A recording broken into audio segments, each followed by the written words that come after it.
Good morning, everybody. This is another edition of the Passball Show brought to you by JohnPielli.com as well as St. Aloysius Church and School in Jackson, New Jersey. Glad to be with you on this 25th day of May 2018, talking about baseball, sports, and unifying America. And anybody wants to be part of the show, feel free, please comment on the Facebook Live or Periscope feed. And if you're listening on demand on YouTube, please send me your thoughts as well. A little bit of a preview in regards to a couple of things I was going to cover on the show today. So I'm pretty much going to get right into it. Obviously, a big weekend. If you followed what happened last night, the Houston Rockets, one game away for getting to the NBA Finals. Not only that, but they have themselves two games in which they could win it. They could either close it out in Golden State, which I don't think anybody thinks that they really have the ability or chance to do. The NBA Finals. But also to have the chance to do it on their home court in Game 7, which seems like the most likely of scenarios. Now, that being said, nobody gave the Houston Rockets any chance this series. This was a situation where it was a matter of how many games it was going to be, whether it's going to be 4 games, 5 games. Obviously, if Golden State had won the first 2 games in Houston, it looked like it was on its way to being a sweep. Well, Houston won. And they managed to not only win a game in Houston, but win a game in California and taking Game 5. And I tell you, I look at the way the game ended in Game 4. Looking like the Golden State Warriors were about to go up 3-1. And the fourth quarter scoring just 12 points. A team that had just scored the first 12 points in a game. And I hate to be talking about Game 4 when Game 5 just happened last night. But if for some reason the Houston Rockets finish this off and win this series, as we hit the halfway point here in the Passball Show, which came obviously a little bit early today.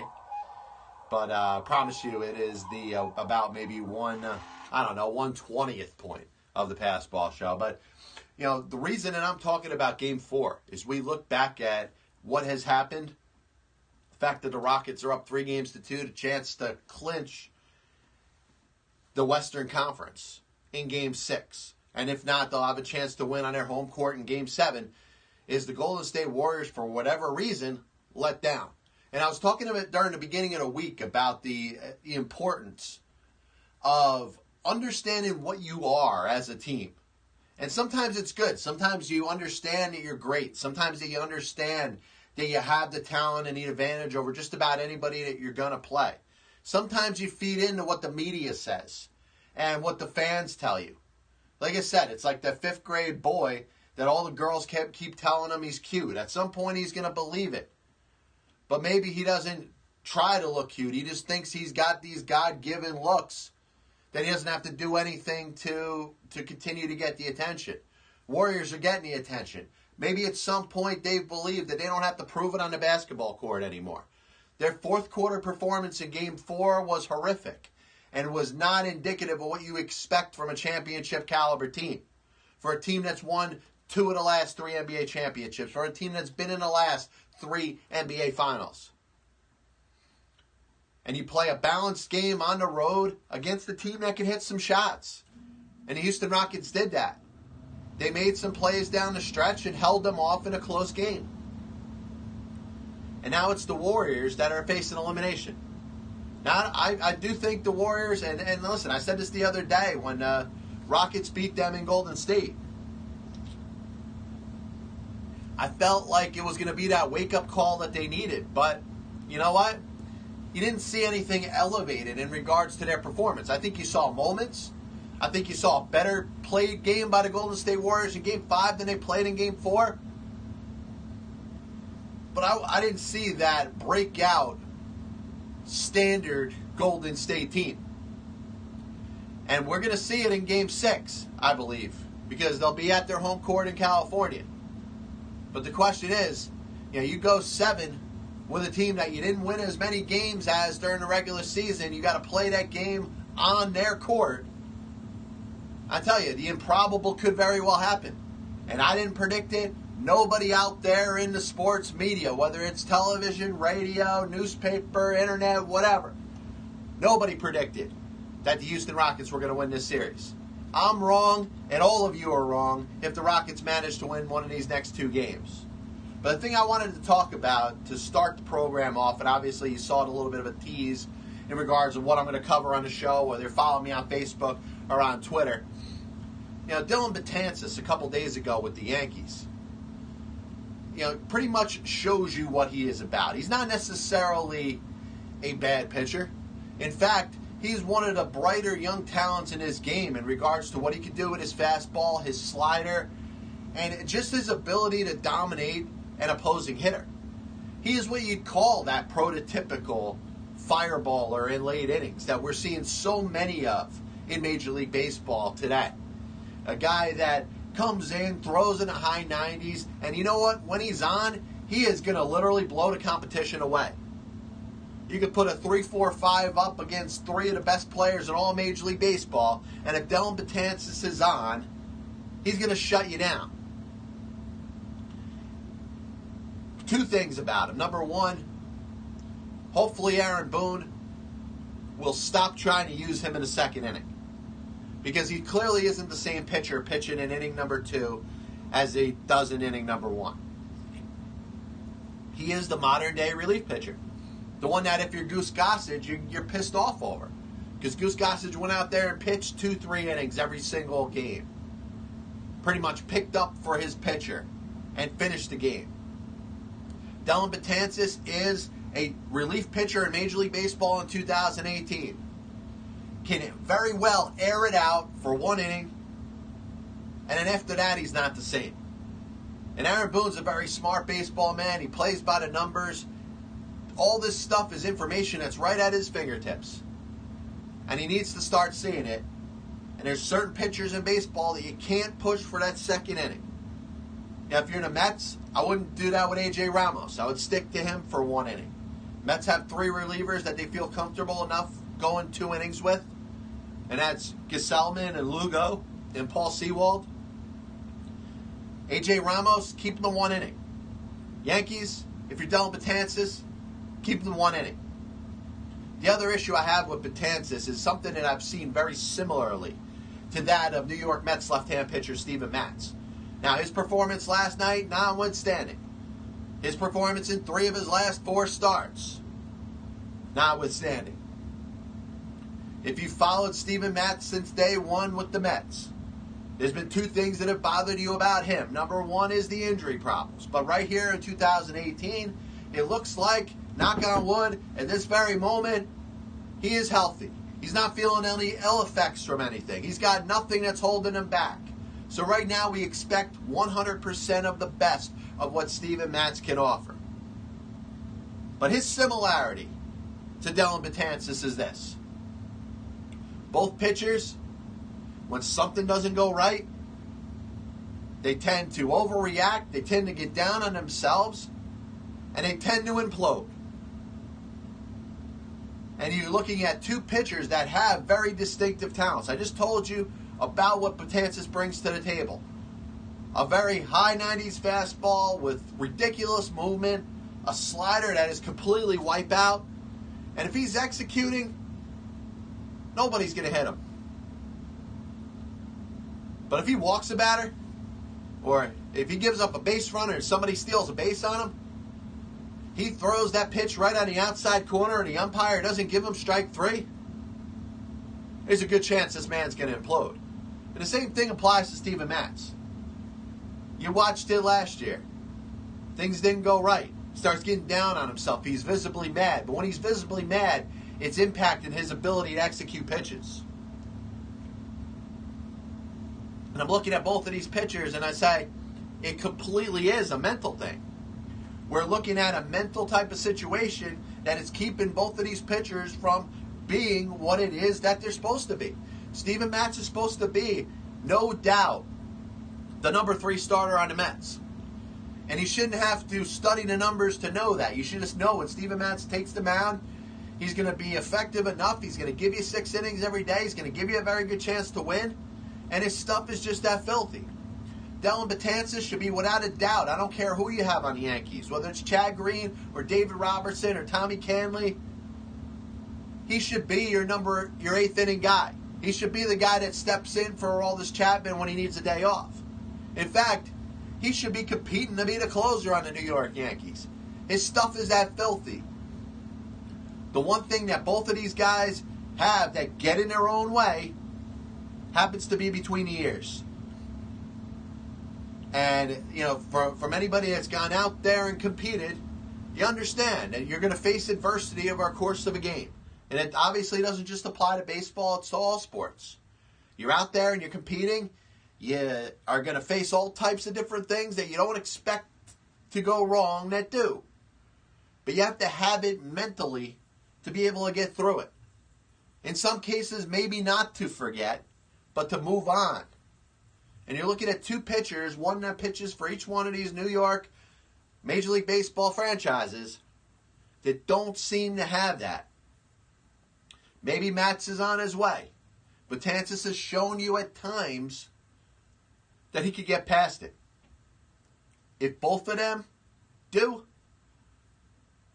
we're going to see a whole different level over what each one of these pitchers can accomplish and be. Next topic I want to get into, obviously, is a very tough one. And I brought it up many different times on this show. And I think it's very hard when you make statements about something that is so controversial. To even comment on it, to even nod your head to it, to even make a statement in any way, shape, or form that addresses something that's very highly controversial, you're going to get a reaction. You're going to get a group of people that are going to want you to take a side one way or the other. And I got to be honest, when you follow this NFL situation, what's going on with the kneeling for the National Anthem, I'm not polarized like most people are. I'm not 100% saying that the players are disrespecting the military. And I'm not saying that police brutality is anything that should be tolerated. But I do think there is a little bit of a split in the discussion when it comes to this topic. Because you have people that either are misinformed or need a little bit more of an explanation when it comes to the military's role in these anthem protests. I don't like the NFL's decision to keep the players from being able to protest on the field, I'll be honest with you. I do think it's the network's responsibility if they want to cover it or not cover it. If they choose not to cover it, it's one thing.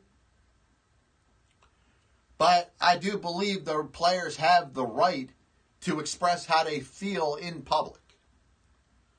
Now, should they use a better form for it? I think that's up for discussion. What I would like to see is I'd like to see rallies amongst players that feel this way, obviously led by Colin Kaepernick, or maybe somebody else in the mix is equally as passionate as Colin Kaepernick was and is, to go up to City Hall, to go in major cities. And let's do something about police brutality. And obviously, police brutality, if we talk about it, it's a little bit splitting, because police brutality does not speak for those many police officers that are out there that do their job. And I'll continue to say that. There's a lot of police officers. There's more police officers that do their job than don't do their job. But the ones that don't do their job need to be held accountable. They need to be removed from their job. And you know what? This is a stance that should be protected by the good police officers out there. If I'm part of an organization that has a couple bad apples in it, I want to get rid of those bad apples. So the fact that you have a lot of police officers that are protecting their quote-unquote brethren is not helping the situation either. If these other officers are, acting up and aren't being held accountable for what it is that they're doing, they need more people to take a stand against it. Not just the players of the National Football League, but fellow police officers. Whatever you are, you don't want yourself to be given a bad name because of the actions of somebody else. And I know personally police officers that have all the right intentions and care as much about helping others and risking their lives, being the first one there if there is a problem, being willing to help you cross the street, being willing to do anything they can to help you. These are the people that I would figure would be most outraged. Police brutality should not be accepted. And in fact, it's rolling to a point where every single thing is being disputed now. It's impacting their jobs. The good police officers are having a tougher time because of these bad police officers. So how does it impact the military? We talk about the national anthem being protested. And it's something that does have to be discussed. You know, the forum that's being used, the fact that these are multi-million-dollar football players that are choosing to use the national anthem, which stands for the freedom and everything that this country is given. And the United States is still a free nation. You could have different interpretations of what freedom means, which is fine. And I understand if you're upset. Now, the forum that's being used, once again, if you want to protest, you should be able to. If your employer thinks that it's disrespectful enough, they could be able to remove you for your job. You could be terminated. You don't have to be. I'm not demanding it. But if an owner or a general manager decides that they don't like what one of their employees is doing, they have the right to terminate them. But still, you have the right to protest. And you should be able to use any type of forum that you want to do that. The other part that I don't really understand, and I do know that there's a lot of passion behind this. We think of the United States military pretty similar to the way a lot of people think of our police officers. People that have volunteered themselves to be the first on the line, put their lives at risk in situations where they're dealing with people they don't know, saving lives of people they don't know, risking their own lives to do it. Anybody that is a military veteran in the United States of America should be considered a hero. So I understand why that's a little bit of a touchy subject. Because many look at the Star Spangled Banner and our national anthem, and they think of all of those that have served. So if you are on the other side of this, and you say, hey, a player should have the right to protest, I agree with that. But if somebody is upset because their version or what they believe the national anthem is and stands for is for everybody that have fought and have given their lives to defend any freedoms that we have in this country, that person has the right to be upset. And that's why, as we've gone, a year and many, many, many months since this situation started with Colin Kaepernick kneeling for the national anthem, I still haven't bent. I still haven't leaned towards one particular side. Because I respect anybody's right to protest. I understand police brutality is a major problem in this country. And I don't think there's enough being done to prevent it. That being said, I'm pro-military, I'm pro-police officers. So I understand when somebody puts their life on the line for me that doesn't even know me, I'm sure as hell going to respect that. And for those that view our national anthem as something that stands for everything that our military has done, everybody that's given their life, everybody that's taken the time to serve, I understand why you would be pissed off if people want to kneel during our national anthem. Once again, this is John Pielli, Pass Ball Show. Please comment if you want. Facebook Live, Periscope, YouTube On Demand. The program, of course, is brought to you by St. Aloysius Church. I got another read here. You sign up if you want to help with the parish picnic, which is going to take place on Sunday, June the 3rd, this coming Sunday, 2 o'clock at Pine Park in Lakewood, New Jersey. The AYM Youth Ministry will be organizing and hosting fun games and activities for children. They need help from teens in grades 7 through 12 to help host these activities. If you're interested, please get a hold of Joey Tunn, who is the coordinator of Youth and Young Adult Ministry. The number is 732-370-0500, extension 202. And you could also email him at youthministry@staloysiusonline.org.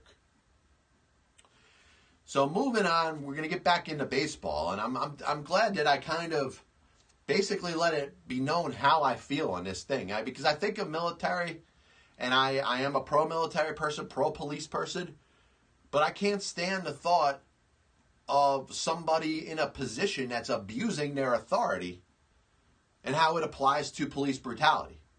So I am divided on this issue, and I will continue to be. We're going to get back into baseball, and I did mention the other day, and I was thinking, Jacob deGrom goes out there, throws 7 more solid innings the other day in a game that the Mets lose.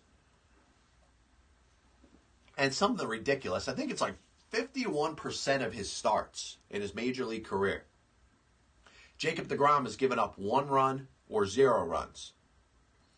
Doesn't have anywhere near as many wins to show for what he's done. I don't know if his 1-inning performance where he threw that scoreless inning against the Phillies counts. Obviously, it shouldn't. But I was mentioning the possibility of Jacob deGrom being traded as we come to the trading deadline this year in Major League Baseball. And I don't think the Mets necessarily have to be out of it for it to happen. But I do think that it has to be the right deal. If you're going to make a deal like this, you have to get what you feel on the Major League roster is going to be the equivalent of a Jacob deGrom. Now, I'm not asking you to trade for another pitcher that's like Jacob deGrom, but you have to have the asking price be very high because the Mets don't need to make this deal. The Mets can go into the offseason, and the last topic I'm going to talk about today, I'll touch on it in a little bit. One of the things that the Mets can do to get themselves on fair enough footing with the rest of the competition in all of Major League Baseball. And if they do that, it may behoove them or make the most sense for them to keep Jacob deGrom. But I talked about the other day about the possibility of Gleyber Torres and the Yankees. Now, obviously, Gleyber Torres is out there tearing it up in Major League Baseball. He's not going to be sent down to the minor leagues anytime soon. He has proven to be every bit of what we expected him to be when he was traded from the Cubs to the Yankees in the Aroldis Chapman deal. He's come out on the scene. He's hitting home runs. And I don't think people anticipated him to be hitting the home runs that he's hitting right now. But he's sitting right now, .323 batting average, 8 home runs. He's got about 1,000 OPS, 164 OPS plus. He looks like he is the real deal. He's playing second base every day, and in all honesty, there's nobody that's going to unseat him there. He's one of those guys that's come up to the major leagues and pretty similar to Aaron Judge and Gary Sanchez is not going to go back down to the minor leagues. It does impact his value as a trade chip. Because if we look at the 2008 New York Yankees, we can envision them probably be without any one of their good players or any one of their players that we have, come to know and love, whether it's Didi Gregorius, whether it's Aaron Judge or Gary Sanchez. Greg Bird's been out for a little while, so, the Yankees have proven they could play without him. So if there's no Gleyber Torres, I don't think it's necessarily getting in the way of the Yankees winning themselves a World Series championship. That being said, what you're thinking right now is you're thinking about a player that is very much needed. He makes that lineup that much better. It's going to be a matter of time before Gleyber Torres is taken out of that number 9 spot and moved up towards the top of the order where he probably belongs. The Yankees have to think about what type of starting pitcher they want to add when it comes to the trading deadline. They can get themselves a Cole Hamels. They can get themselves a Bartolo Colon. They can get themselves somebody that is up there in age that at some point was pretty good, but is nowhere near the definitive staff ace that he used to be. The Yankees have plenty of chips, plenty of players that are in their minor leagues that we haven't even talked about. So there's no doubt that they can and probably will make a trade. The question is, what type of pitcher do they want to bring back? Do they want to bring that ace starting pitcher in that's going to help them win a World Series? Because if they do, They may be able to make a trade for Jacob deGrom. They may be able to make a trade for Clayton Kershaw. They may be able to make a trade for Madison Bumgarner. And if they do that, they're going to have to pay the price for it. Gleyber Torres gives you a chance to give up maybe a top prospect, and that's it. It impacts the rest of your farm system. It deepens the rest of your farm system. And I know Brian Cashman is thinking, hey, if I could give up a handful of players and make this more about quantity than quality, then our farm system will still remain as strong and as highly rated as it is. That's great, but you're not going to get that top pitcher. If you want to get somebody that's equivalent to a Sonny Gray, then think that way. If you want to get somebody that is the equivalent of, let's say, a Cole Hamels. Let's say, I don't know, a Homer Bailey. He can be had. Probably don't even have to give up much at all to get him. If you want to trade Tyler Austin for somebody, maybe you could get Zach Wheeler from the Mets. Outside of that, Tyler Austin has absolutely no value to a team that's making a significant trade involving a big-time pitcher. And anybody that's out there, if you're a Yankees fan and you're talking about, hey, we got Tyler Austin, we could trade him to you. Tyler Austin's trade value is absolute shit. I just want you to understand that. It's garbage. But you may have that Homer Yankee hat on where you're drinking that Kool-Aid and you believe that this guy is the next coming of Don Mattingly. He is a useful player. He could very well be a starter on some team, but you cannot, under any circumstances, center your deal around Tyler Austin because you're not going to get much back. And I tell you, if you're a team out there, whether it's the Mets, whether it's the Dodgers, whether it's the Giants, whether it's any team that has a big-time starting pitcher, you got to be wary of Brian Cashman, who very quietly bullies the hell out of other general managers in Major League Baseball. And I don't know if it's the process that he goes when it comes to trades. Maybe he hangs up on some people. Maybe he makes an offer and says, this is it, I'm hanging up, call me back if you want to do this. Maybe he is tough on other general managers. And maybe they concede to it. Maybe some of the softer general managers end up giving a guy what he wants. And if that's the case, good for him. But if you're Sandy Alderson, if you're Andrew Friedman, if you're Bobby Evans, you got to be smarter than that. You can't allow this guy to walk in there and bully you, because he's bullied other general managers before. And there's no coincidence that he has gotten the best out of the majority of these trades. It's his bullying nature, which we don't see on the public forum. We don't hear when he talks. We don't hear any of the stuff that goes behind the scenes when he's on the phone, when he's making those phone calls with other organizations. But he's absolutely bullying his opposition when it comes to making these trades. And if you're Sandy Alderson and you let him do it, you deserve the Mets to go downhill and be a terrible team for many years. If you want to get something out of this, you stand pat and say, listen, if I'm going to trade deGrom, which I don't have to trade him, by the way. I don't have to trade him at the trading deadline. I don't have to trade him next offseason. I don't have to even trade him at the trading deadline in 2019. If I'm going to deal him now and essentially give you another ticket to the World Series, pretty similar to the way Theo Epstein traded you Gleyber Torres to get Aroldis Chapman so the Cubs can win the World Series in 2016. I want to get something that's going to be a face of my franchise. I want to get a player that I know is going to be a fixture on my team for the next 10 plus years. And you may have to get creative. You may, if you're Alderson and you say, hey, listen, I'm holding up for Torres. You know, Cashman comes back to you and says, listen, I'm not willing to part with Torres, but what else would you want? I'd get a little more creative. Clint Frazier intrigues me, but by himself, in no way, shape, or form, is enough. Miguel Andujar is a player that I do like. I don't value him as much as I value Frazier. Obviously, I don't value him anywhere near as much as I value Gleyber Torres. I think he's a useful player. He's a guy that can hit for some average. He's going to hit a lot of doubles. He doesn't walk very much. My question would be, can I play him at second base? Can I play him? If you play him at third, maybe you can play Frazier at first for 1 year and then figure out what you want to do next year. But if I get him and I get Clint Frazier, I'm still not thinking that's going to be enough. And that, once again, explains how much Gleyber Torres is valued.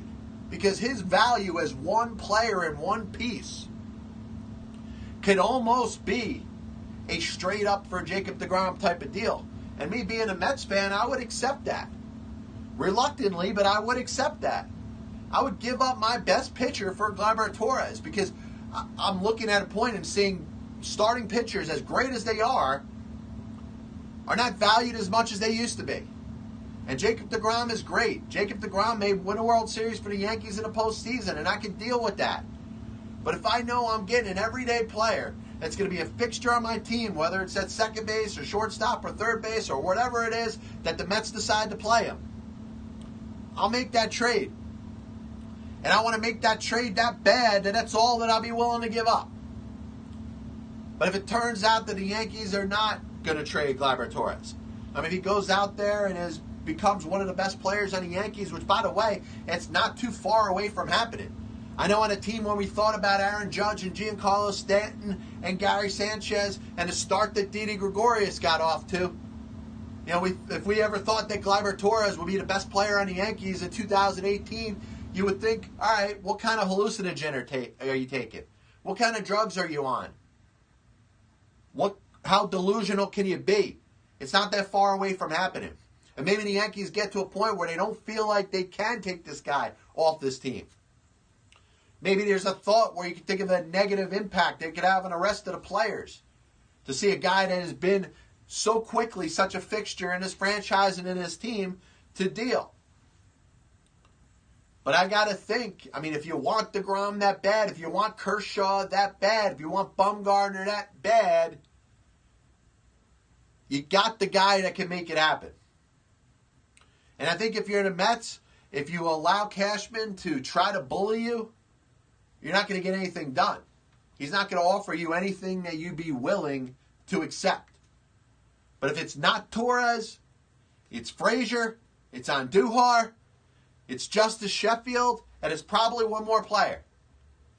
Because let's take a look at Jacob deGrom for a second. This isn't just the best player on the Mets. This isn't just the best pitcher on the Mets. This is one of the best pitchers in all of baseball this year. And it's not like he's come out of nowhere. This is a guy that's been fairly solid since he's come up. Pitched to a 2.69 ERA in 2014 and won the Rookie of the Year. Made it to the All-Star game in 2015. Had an even better season, 205 strikeouts. Was pitching well and got hurt in 2016, but then again, who didn't get hurt in 2016 for the Mets? Last year probably had his best year, won 15 games.